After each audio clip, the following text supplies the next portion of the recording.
My first video in our new quick tip series on subwoofer settings and where to set the crossover control, I have to tell you, I was amazed by the number of views and comments we had. So obviously there is an appetite out there for concise, simple, non-technical information on what do I do, how do I plug it in, how do I make this work the best in my system. So I'm going to stick with the subwoofer theme with this second installment.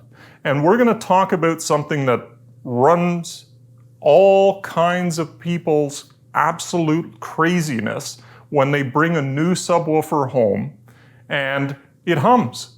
They connect it to their system, maybe even they've had a subwoofer, they've upgraded to a new subwoofer, they connect everything up, they're going to sit down, they're going to tweak everything and dial it in, and as soon as they turn it on and turn the level control up, it hums. Now, unfortunately, this hum, we call it, usually is due to something called a ground loop. And I'm not going to get into the technical detail. That's not what these videos are about. But one of the problems is that particularly in larger rooms, we technically or typically have subwoofers plugged into another outlet than the rest of our main system. And this can create a ground loop. So number one, how do you tell if it's actually a ground loop? Disconnect everything from the subwoofer. I'm talking whatever connection method, RCA, XLR, line level speaker cables, disconnect it all.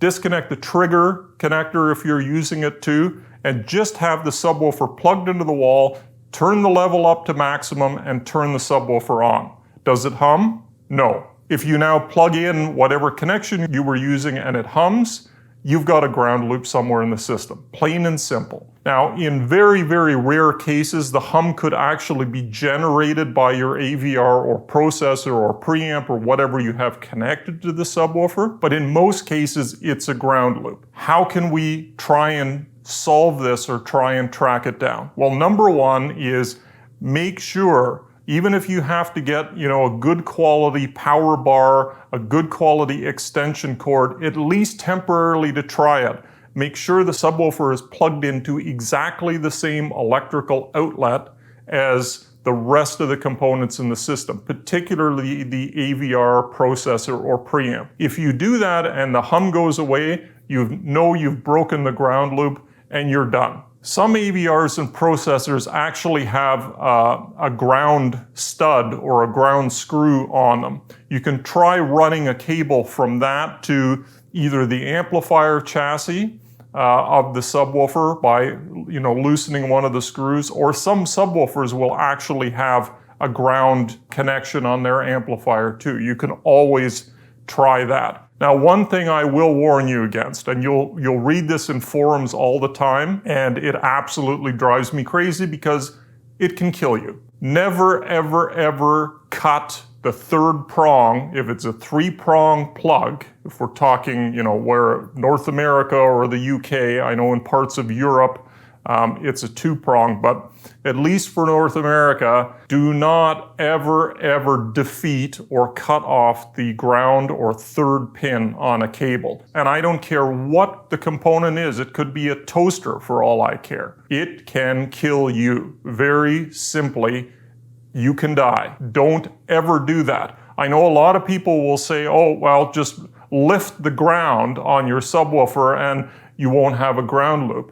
Well, that may actually work. If it is indeed a ground loop, it probably will work, but you've now defeated the shock safety of the subwoofer. And just don't do it. I don't even want to go there.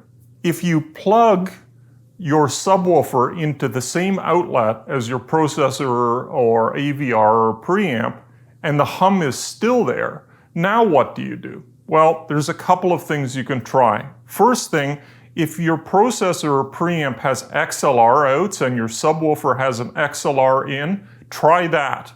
XLRs do not use or reference the ground connection for the audio signal like what we call single-ended, which we normally see with an RCA cable. So there will not be a ground loop if you use an XLR connection. So by all means, if you have that opportunity and that option available, try that. That will likely get rid of it. The next thing that you can do is look at maybe there's a ground loop being caused from another source component that's plugged into your AVR or processor. So start disconnecting one by one everything. Your gaming console, your television connection, if you've got a cable or satellite box, DVD player, Blu-ray player, CD player, start pulling those connections out of your AVR processor preamp one by one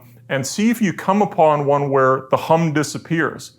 If it does, you know you found the culprit and you can look at rerouting where that component is plugged in. Satellite and cable boxes seem to be notoriously problematic.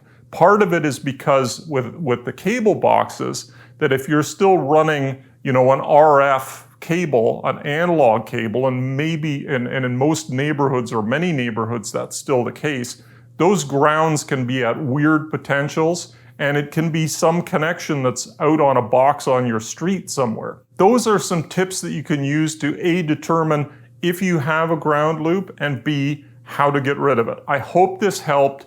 Please, if you have any other quick tip topics that you'd like me to discuss, leave something in the comments below, and I thank you as always so very much for watching.